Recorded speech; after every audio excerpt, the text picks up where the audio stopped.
সমাগত 2026 বিধানসভা নিৰ্বাচন আৰু বিধানসভা নিৰ্বাচনক লৈ কিন্তু শাসক বিৰোধী দলসমূহ এতিয়া প্ৰচাৰ তুংগত তুলিছে। তাৰ লগতে কিন্তু যি ভোটাৰসকল আছে ভোটাৰসকলে কিন্তু নিৰ্বাচনী কুচকাৱাজ আৰম্ভ কৰিছে।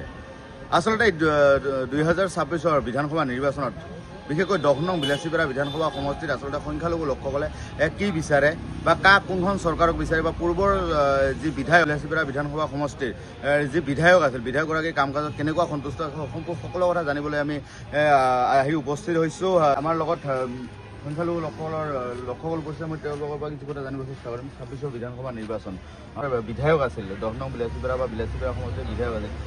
কাম কাজক লৈ কেনেকুৱা সন্তুষ্ট আৰু আগন্তুক বিধানসভা কাক বিচাৰে আপোনালোকে? যোৱা নিৰ্বাচনত যিজন আমাৰ বিধায়ক আছিল শামছুল হুদা ডাঙৰীয়া, হুদা ডাঙৰীয়া একো কাম কাজ কৰিব পৰা নাই। তেওঁলোকক ক'বলৈ গ'লে 10ৰ ভিতৰত 0 একো কাম কৰা নাই। চৰকাৰে বহুতখিনি কাম কৰিছে, কিন্তু তেওঁৰ নেতৃত্বত কোনো ধৰণৰ কাম কাজ হোৱা নাই।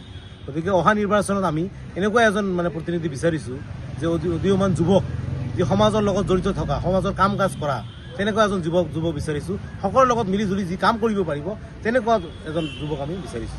চাগে ধৰক বিজেপি দলৰ যদি যুৱ এজন বিধায়ক দিয়ে নতুন মুখ, তাকে আমি এইবাৰ ভাবিছোঁ, সংখ্যালঘু মানুহখিনি ভাবিছে যে তাকে আমি এইবাৰ হিয়া উজুৰি আমি ভোট প্ৰদান কৰি চৰকাৰৰ লগত থামিল থাকিম। চৰকাৰে যি কাম কাজ কৰি আছে ইতিমধ্যে কিন্তু বহু কাম কৰা দেখিবলৈ পোৱা গৈছে। আপোনালোকৰ সংখ্যালঘু লোকসকলে কেনেধৰণৰ দেখিছে বা কাম কাজক লৈ কিমান সন্তুষ্ট? চৰকাৰক আমি শলাগৰ শৰাই দিব বিচাৰিছোঁ। ডক্টৰ হিমন্ত বিশ্ব শৰ্মা ডাঙৰীয়া বহুত উন্নয়ন কাম কৰিছে, কিন্তু সংখ্যালঘু এলেকাত সমভাৱে কাম হোৱা নাই। গতিকে এইবেলি আমি অনুৰোধ কৰিছোঁ হিমন্ত বিশ্ব শৰ্মা ডাঙৰীয়াক, তেওঁলোকে যাতে আমাৰ এজন যুৱ নেতাক টিকেট প্ৰদান কৰে আৰু আমাৰ সংখ্যালঘু এলেকাত সমভাৱে কাম কাজবিলাক কৰে, এয়া আমি অনুৰোধ জনাইছোঁ। মোৰ লগত আৰু এজন ব্যক্তিগত সমস্যা জানিব বিচাৰোঁ। আচলতে 2026 নিৰ্বাচনত 10 নং বিলাসীপাৰা সমষ্টিত আপোনালোকৰ সংখ্যালঘু ৰাইজে কেনেকুৱা ধৰণৰ চৰকাৰ বিচাৰিছে বা পূৰ্বৰ যি বিধায়ক আছিল বিধায়কৰ কাম কাজক লৈ কিমান সন্তুষ্ট? আমি যি দেখিবলৈ পাইছোঁ, বিগত যি 5 বছৰ গ'ল তাতে এই উদ্যোগৰ যিজন বিধায়ক আছিল তেখেতৰ উন্নয়নমূলক আমি একচুৱেলি দেখিবলৈ পোৱা নাই। আৰু এইবাৰ আমি চৰকাৰক আমি ধন্যবাদ জনাওঁ।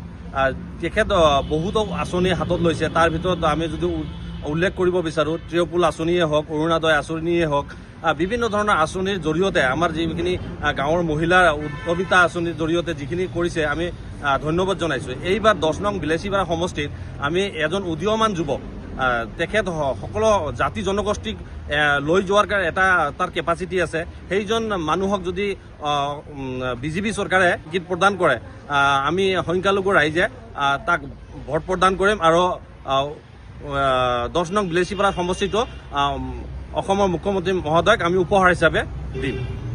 আপুনি কি ক'ব?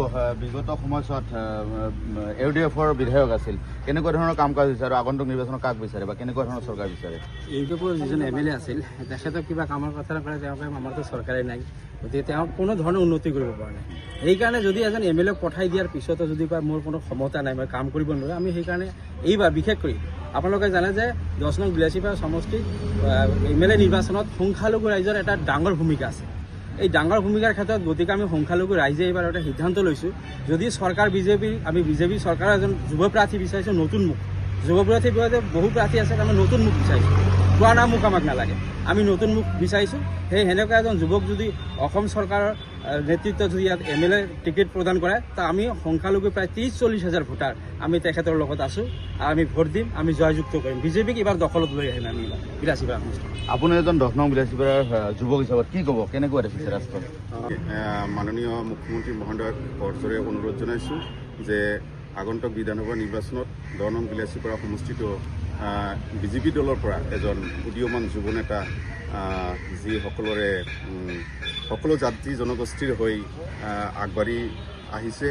আৰু আপোনালোকেতো জানেই যুৱ শক্তি ৰাষ্ট্ৰীয় শক্তি, গতিকে সেই মৰ্মে যুৱ নেতাক টিকেটটো প্ৰদান কৰিলে নিশ্চয় আমি জয়যুক্ত হ'ম বুলি আশাবাদী।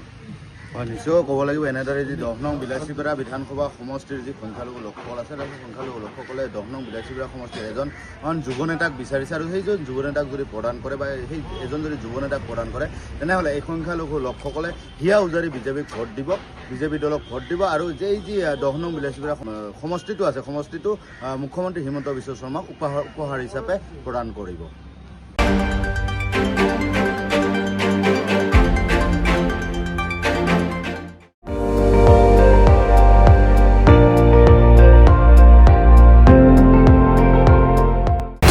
আপুনি চাই আছে ND24 সৰ্বশ্ৰেষ্ঠ নহয় সৰ্বোত্তমৰ দৌৰত।